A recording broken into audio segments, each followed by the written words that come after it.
தன் கொள்கையில் தான் பிடித்த தலைமையை யாருக்கும் விட்டுக் கொடுக்காத நிலைமையில் உட்கட்சி அரசியலை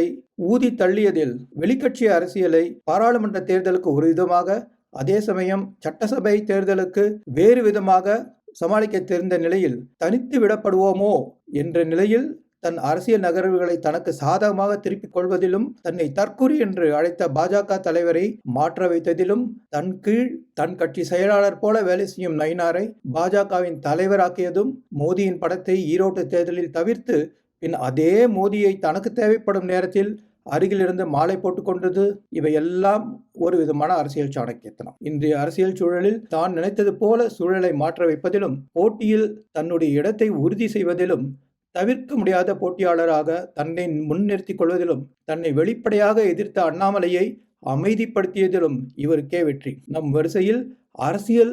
நிகழ்வுகள், அரசியல் பதிவுகள், அரசியல் செய்த விதம், இவைகளை மட்டும் வைத்து பார்க்கும்பொழுது அதிமுகவின் தலைவர், தேசிய ஜனநாயக கூட்டணியின் தலைவர் திரு எடப்பாடி பழனிசாமிக்கே முதலிடம்.